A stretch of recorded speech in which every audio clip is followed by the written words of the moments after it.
Shalom, shalom, que abuelos bendigan el nombre de Yahshua. Hoy vamos a estudiar Matillá número 22, Mateo número 22, en el cual vamos a ver la alegoría sobre las bodas. También vamos a ver cómo retan al Mesías, intentando engañarlo un par de veces, hacerlo caer para así que poder arrestarlo y matarlo. Aún así no lo logran. Y también vamos a ver cómo el Mesías les devuelve una pregunta a todos, una pregunta tan poderosa y tan significativa que causa que no lo vuelvan a retar nunca más, ni le vuelvan a hacer más preguntas trampa. En el 1 dice: respondiendo Yahshua les volvió a hablar en Mashalín, en parábolas, diciendo: el Malhut Hashamayim, el reino de los cielos, es semejante a un Melech que hizo una fiesta de Hatunaj, de bodas, a su heno, a su hijo. Entonces tenemos que el reino de los cielos es similar a que un rey le está haciendo a su hijo una fiesta de bodas. Entonces, aquí, ¿quién es el Melech dentro de esta alegoría que está hablando del reino de los cielos? Bueno, el Melech obviamente es Yahweh. Y su Beno, su hijo, su hijo amado, su primogénito, es Yahshua. Ok, entonces esto es dentro de la alegoría. Entonces continuemos en el 3, dice: y envió a sus abadín, a sus sirvientes, a llamar a los Benei Ha-Jupá, a los convidados a la boda. La palabra jupá se utiliza también para describir como una casita que hacen especialmente en Israel para casarse. Dicen, no sé, pero puede ser que la palabra jupa, que utilizamos los latinos para referirnos a la cabeza de una persona, se golpeó la jupa, viene de aquí, de la palabra jupá. Como la jupá está sobre la cabeza de las personas, como si fuese un talit, digamos, pero no lo es. Entonces dicen que ahí es donde proviene esa palabra en español, que nosotros la heredamos porque nosotros, acordémonos que venimos, somos descendientes de los israelitas que fueron masacrados en España, en la Santa Inquisición española, y muchos de esos se vinieron para acá. Entonces la gente dice: judíos sefarditas. No, no son judíos, son israelitas. No sabemos de qué tribu, pero sí son israelitas, que escaparon de allá y se paganizaron aquí en Latinoamérica, lastimosamente. De nuevo el 3 dice: y envió a sus abadín, a sus siervos, a llamar a los Benei Jupá, a las Hatunaj, a las bodas, a los convidados de las bodas a la boda, mas estos no quisieron venir. Ok, aquí tenemos que Yahweh está invitando a las personas a las bodas. ¿Cuáles bodas? Las bodas del Cordero, las bodas donde Yahshua, donde Yahweh se va a casar con su pueblo Israel. Esta es la alegoría, dentro de la alegoría. Entonces, aquí se están invitando a las bodas a la gente, pero la gente no quiere venir. ¿Por qué? Vamos a ver. Dice el 4: volvió a enviar a otros abadín, a otros siervos, diciendo: decid a los Benei Ha-Jupá, a los convidados a la boda: he aquí, he preparado mi comida, mis toros o mis vacas y mis animales engordados han sido muertos y todo está dispuesto. Venid a la Hatunaj, a las bodas. La gente hoy en día, la humanidad está siendo invitada a las bodas del Cordero, pero para poder entrar a las bodas del Cordero, para tener ese etiquete de entrada, llamémosle, usted tiene que hacer la Torah, tiene que hacer los mandamientos para ser digno. Si usted no hace la Torah, usted no es digno. El que dice: no, es que yo amo mucho a Dios, y no hace los mandamientos, no ama mucho a ese Dios que supuestamente adora. Porque si lo amara, primero leería todos los días. Como les he dicho siempre, una persona que ama a Yahweh lee y lo busca todos los días. Perfecto no somos a los ojos de los hombres, pero sí podemos ser perfectos a los ojos de Yahweh, haciendo sus mandamientos, equivocándonos, no al propio, sino sin querer, y volviendo a Yahweh siempre, ¿verdad? Como hacía el rey David, se equivocaba y volvía a Yahweh, siempre volvió a Yahweh y nunca abandonó a Yahweh, no tenía ídolos, no era un hombre malvado, tan bueno era el rey David que de ahí salió el Mesías. Entonces es uno de los hombres más importantes dentro del Tanaj. Por supuesto, Yahshua es el más importante, Yahweh, claro está. Dice en el 5 que están invitando a la gente a las bodas, pero que no quieren venir. Malos Benei Ha-Jupá, los hijos de la boda, digamos, que están siendo invitados a la boda, sin hacer caso, se fueron, uno a la labranza, otro a sus negocios, y otros tomaron a los siervos, los afrentaron y los mataron. Ok, tenemos que estas personas que están siendo invitadas a las bodas, que llamémosle la humanidad, Israel misma, que el que no es Israel genético puede serlo de corazón, pero no quiere. Entonces dice: uno se fue a su labranza, o sea, se fue a trabajar, pero se olvidó de Yahweh. Otro se fue a sus negocios también, se fue a las cosas propias, a las cosas que le gustan, llamémosle. Ese también siguió haciendo de su vida lo que quiso, pero nunca buscó a Yahweh. Y dice, y otros tomaron a los siervos. ¿Quiénes son estos siervos? Los profetas. Dice, los afrentaron y los mataron. ¿Por qué? Porque así mataron a los profetas, así mataron a los apóstoles. Esto fue lo que les pasó, así mataron desgraciadamente a Yahshua también, ¿verdad? Porque la humanidad no ama a Yahweh, aunque diga que sí. Si lo amaran, no celebrarían fiestas satánicas, no celebrarían domingos, no celebrarían navidades, se circuncidarían la carne, se circuncidarían el corazón, que es hacer los mandamientos, eso es circuncidar el corazón, y estudiarían la Torah, pero no lo hacen tampoco. Entonces, no lo aman. Entonces, dentro de la alegoría, estos hombres fueron y mataron a los siervos, a los profetas. En el 7, al oír el Melec se enojó, al oír Yahweh, este es el Melec aquí dentro de la alegoría, se enojó y enviando a sus ejércitos, a sus ángeles, llamémosles, destruyó a aquellos homicidas y quemó su ciudad, o sea, los destruyó por completo. Yahweh va a mandar al infierno a las personas que mataron a sus profetas y a las personas que fueron tibias, que aquí llamémosle los que se fueron tras su labranza y tras sus propios negocios, esos también van a ir al Sheol, al infierno. ¿Por qué? Porque no lo buscaron y son muchos. Son muchísima gente, es algo preocupante y francamente no podría darles ni siquiera un número de cuánta gente es porque es demasiada. Claro está, no hay que ser arrogante, nosotros podríamos estar dentro de esos también, dentro de esos que viven creyendo que agradan a Yahweh, pero no le agradan. Muchas personas, más yo antes, cuando era cristiano, yo pensé que yo era agradable a Yahweh, pero cuando llegué a entender los mandamientos, yo entendí que yo era una persona desagradable a Yahweh. Y cambié, me costó, pero cambié, me tomó su tiempo. En el 8, entonces dijo a sus mesharetín, estos son los esclavos. La hatuná, la boda, a la verdad está preparada, mas los que fueron convidados no eran dignos. O sea, estos dignos eran el pueblo de Israel. Pueblo de Israel primero, llamémosle. Nosotros somos pueblo de Israel también. O somos injertados en el pueblo de Israel también. Puede que no tengamos ni siquiera sangre israelita legítima, no lo sabemos. O seamos mixtos, qué sé yo. Bueno, entonces dice que esa gente no era digna, entonces va a llamar a otros. En el 9, id pues a las salidas de los caminos y llamad a la hatuná a cuanto halléis. O sea, al que caiga, llámenlo. Al que se ponga enfrente, el que va caminando, llámelo y invítelo al banquete para que no se desperdicie el banquete que se está haciendo, que son las bodas del Cordero en esta analogía. En el 10 dice, y saliendo los abadín, los siervos, por los caminos, juntaron a todos los que hallaron, juntamente Ra y Top. Y las hatuná, a las bodas, fueron llenas de convidados. Aquí se nos dice que juntaron a Ra y Top, a buenos y malos. Bueno, Ra es malo y Top es bueno.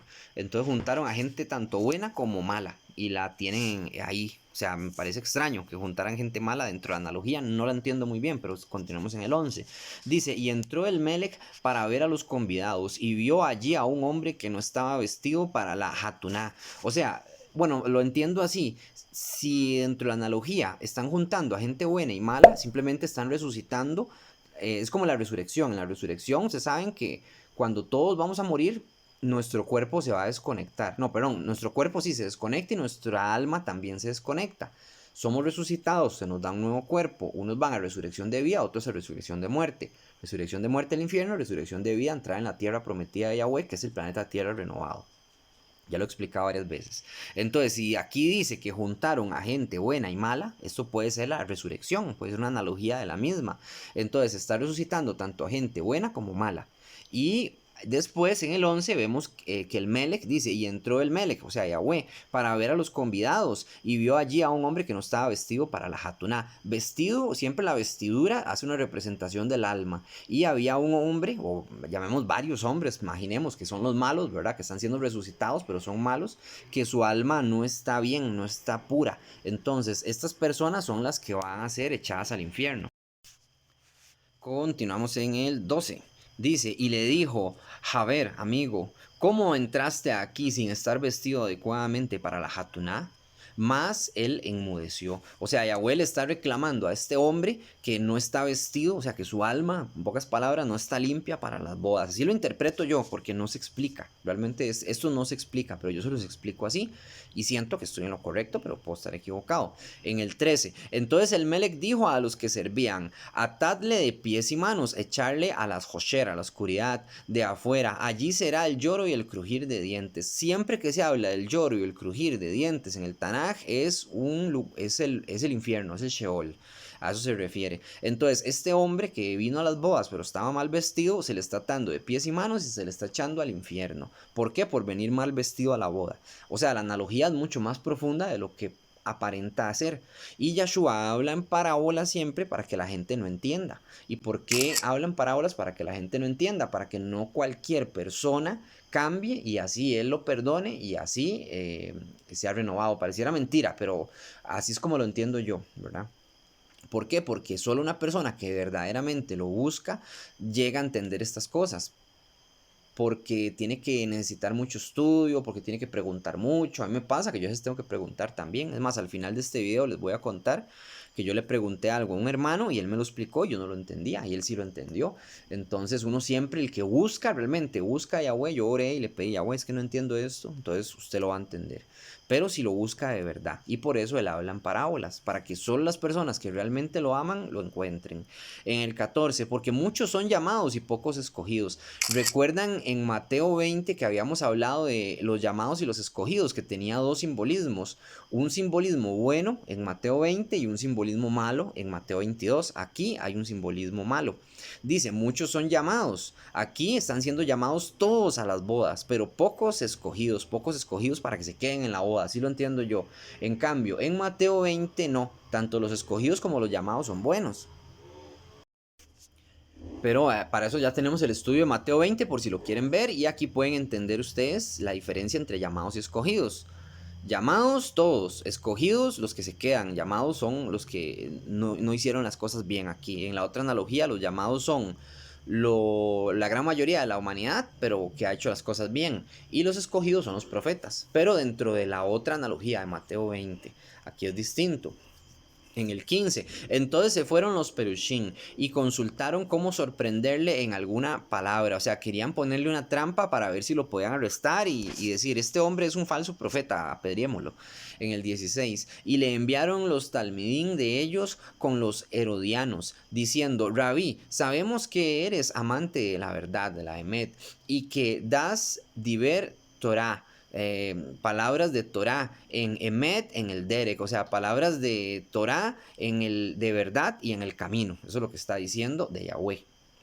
Y continúa, dice, y que no te cuidas de nadie, porque no miras las apariencias de los Bene Adán. O sea, le están diciendo, usted es un hombre muy bueno y usted no mira cómo viste, ni las apariencias de las personas, sino mira su corazón.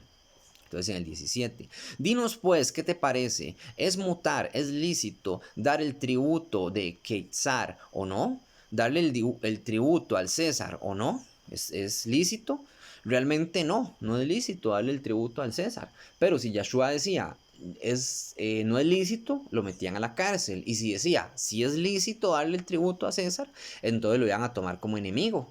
¿Por qué? Porque iban a decir, eso no está bien, o sea, uno no tiene que darle nada al César, es a Yahweh, es al templo, pero el César se ha apoderado del templo y se ha apoderado de Israel. Entonces esa era la trampa, o sea, lo que respondiera iba a responder mal, para caerle mal al pueblo, y así tal vez atraparlo para decir que es un falso profeta o intentar matarlo, que esa era la razón por la cual los fariseos y los escribas estaban ahí, los saduceos también, y las otras sectas, que había muchas sectas. En el 18, pero Yahshua, conociendo la malicia de ellos, les dijo, ¿por qué me tentáis? Hipócritas, vea cómo los trata, hipócritas. Es importante notar aquí que Yahshua habla mal, o sea, le dice hipócritas a las personas. Eso es un insulto, especialmente para esa época. Hoy en día hay muchas malas palabras distintas que tal vez suenen más fuerte, pero eso es una palabra muy fuerte y es un insulto muy grande. Y Yahshua los está insultando por mentirosos. Entonces en el 19 dice, mostrarme la moneda del tributo, y ellos le presentaron un denario. Entonces les dijo, ¿de quién es esta imagen y la inscripción? Y le dijeron, del César. Y él les dijo, dad pues al César lo que es del César y a Yahweh lo que es de Yahweh. Ok, muy hermoso lo que le respondió Yahshua, y así ellos tuvieron que quedarse callados. O sea, lo que es del César era el dinero y era la moneda, désenla, a mí qué me importa. Pero denle en el alma de la gente, o sea, el corazón de las personas, lo que Yahshua vino a buscar, que era salvar almas, no dinero. Entonces él pidió lo de Yahweh para Yahweh, que era el alma del pueblo, y las monedas que se las dieran al César, no le importó y fue precioso, o sea, fue algo súper inteligente y no pudieron ponerle la trampa y contestó de una forma muy inesperada para los judíos ortodoxos. Entonces, ¿qué hicieron estos judíos? ¿Se enfadaron? Me imagino que sí, pero vea lo que escribe aquí en el 22. Dice, oyendo esto se maravillaron y dejándole se fueron. O sea, se quedaron sin palabras. Dijeron, qué bien contestó.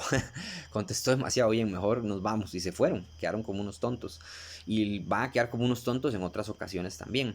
En el 23, aquel día vinieron los de Saduquín, los saduceos. Dice, que dicen que no hay Tehilá Ha-Metín, regreso de la vida entre los muertos. Y le preguntaron, estos Saduquín es otra secta. Acuérdense que estaba la secta de los Perushín, que son los fariseos, la de los Seduquín, que son estas, los saduqueos, y habían otro montón. O sea, es que francamente no podría ni contarlas porque cada rabino tenía como su propia secta y las más grandes tal vez eran estas dos, eran las más fuertes.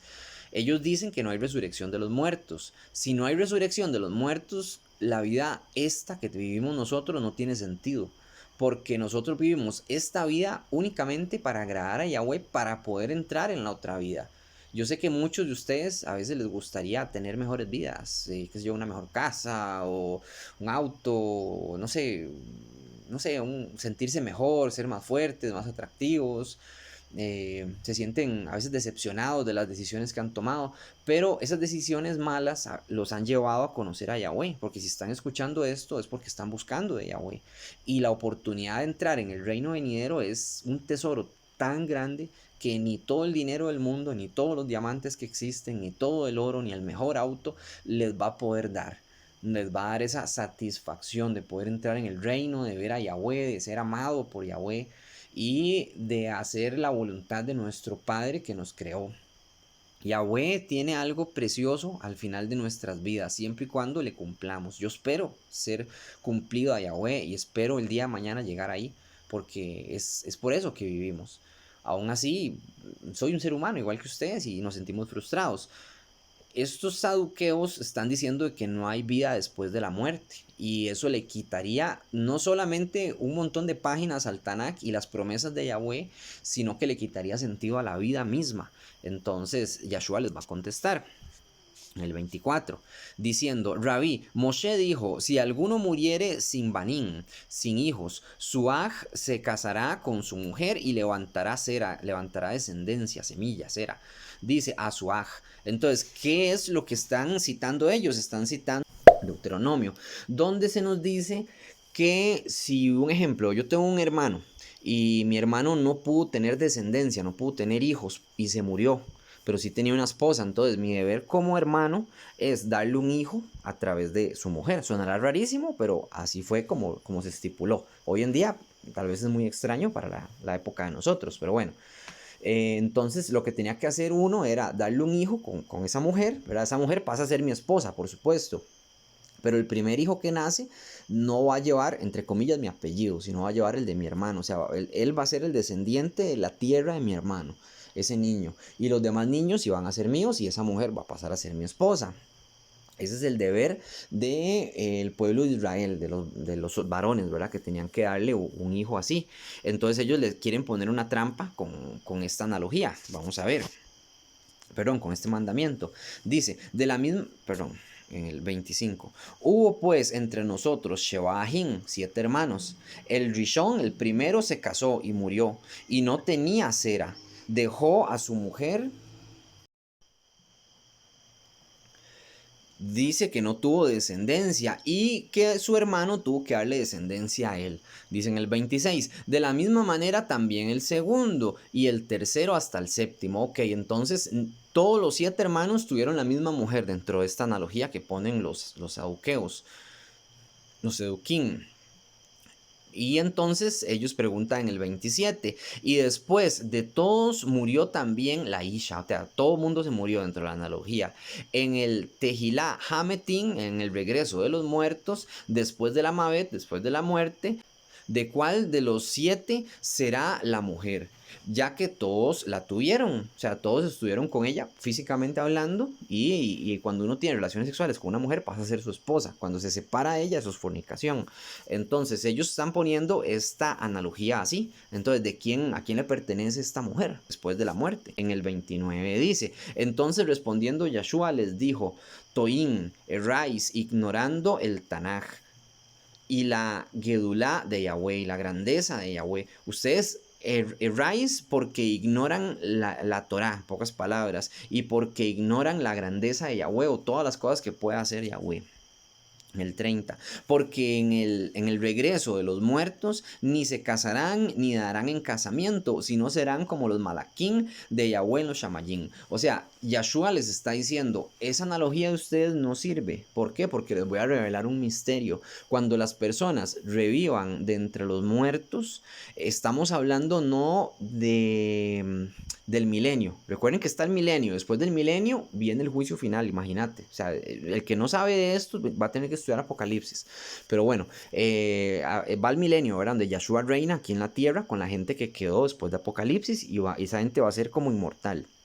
Y van a estar aquí con Yahshua. Después se va a venir la última guerra, la de Gog y Magog. Y después de que se viene la última guerra, después del milenio, entonces ahora sí, todo mundo es resucitado, se abren los libros de la vida, en el cual si las personas no están escritas dentro del libro de la vida, entonces no va a poder entrar en el reino venidero y van a ser, ahora sí, se les va a dar un nuevo planeta Tierra, el planeta Tierra renovado y las personas van a habitar ahí. Pero después del milenio y después de la última guerra, imagínense, o sea, falta mucho para eso.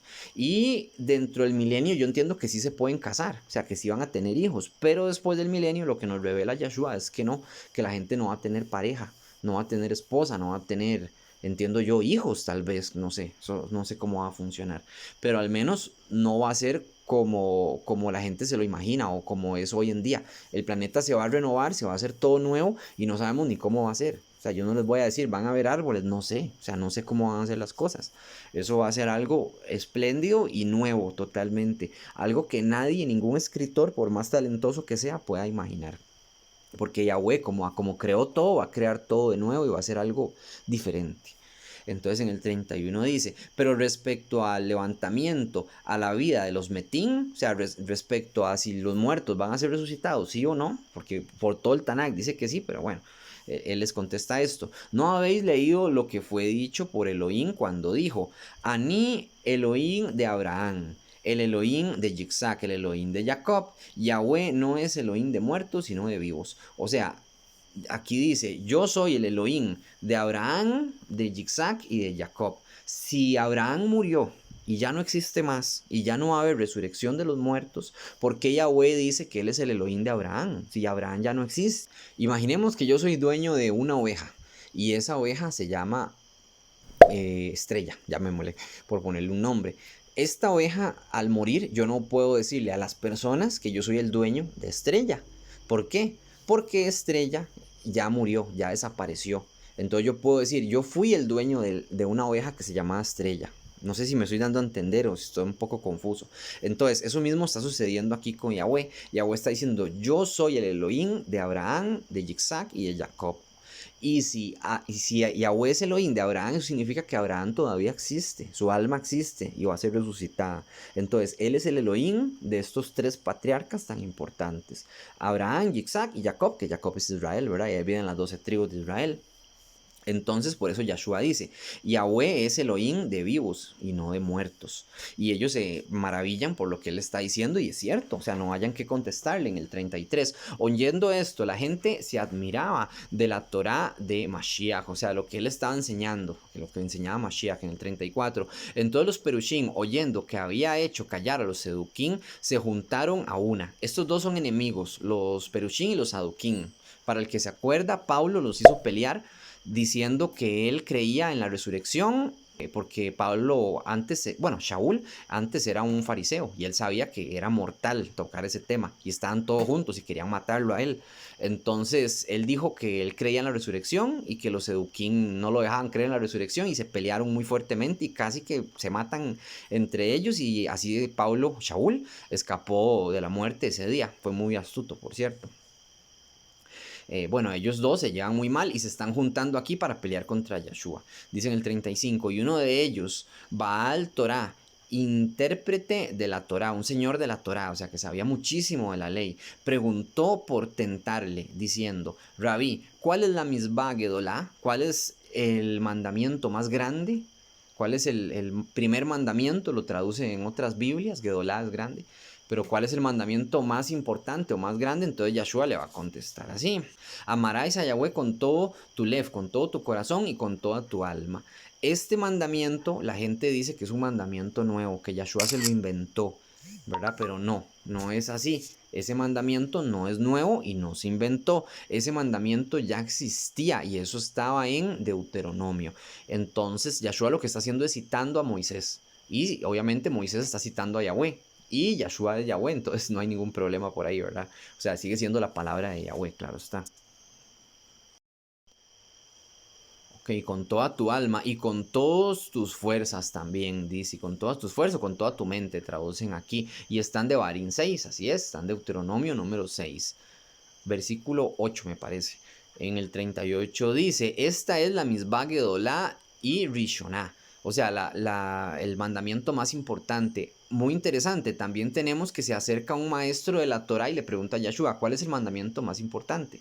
Pero ¿mandamiento de qué? Obviamente de la Torah. O sea, si se acerca un maestro de la Torah, no le va a preguntar cuál es el mandamiento más importante de Roma, o de Grecia, o qué sé yo, de los moicanos. O sea, no, se está hablando de la Torah. Ellos están hablando de Torah y lo están tentando con la Torah, están intentando enredarlo y no pueden.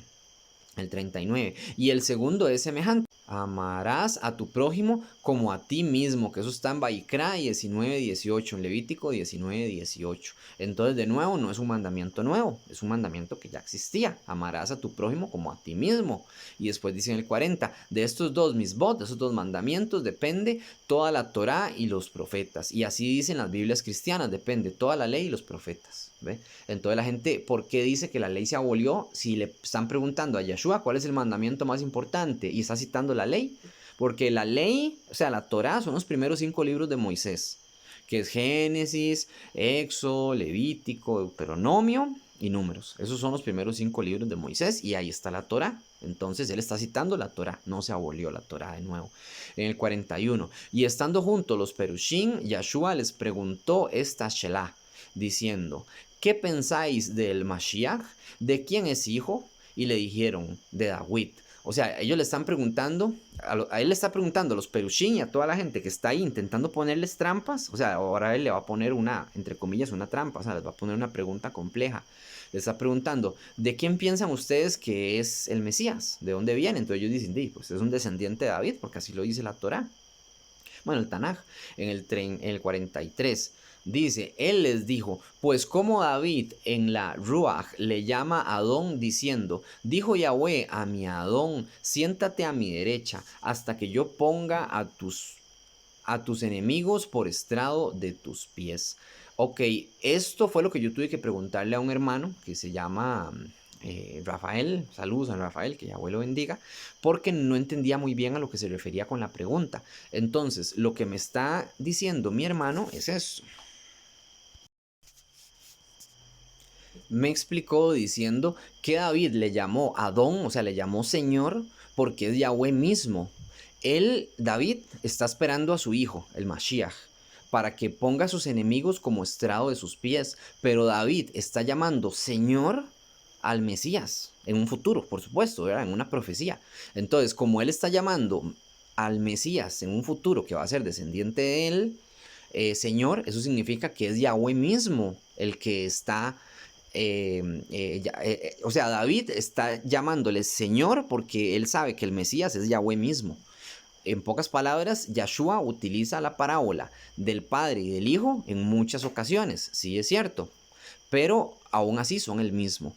Y esto es algo que la gente no entiende hoy en día. Yo había hecho un estudio que habla sobre si Yahshua es Yahweh, si Yahshua es Yahweh. Y hay gente que no lo entiende y no le cabe en la cabeza. Y uno les muestra evidencias y texto tras texto y no lo entienden. ¿Por qué? Porque ven textos donde vemos a Yahshua por un lado y a Yahweh por otro. Como cuando Yahshua obra al Padre. Sí, pero es que mientras Yahshua está en la tierra, él es un ser humano. Cuando Yahshua muere, vuelve a ser parte del Padre. ¿Verdad? Yo en ese video lo explico tal vez más detalladamente y espero que les sirva y que lo quieran ver. Continuamos, vamos a ver en dónde. En el 45, ya casi para terminar. Pues si David le llama a Adón, ¿cómo es su hijo? Le está preguntando a todos los fariseos y saduceos y toda la gente que está ahí presente.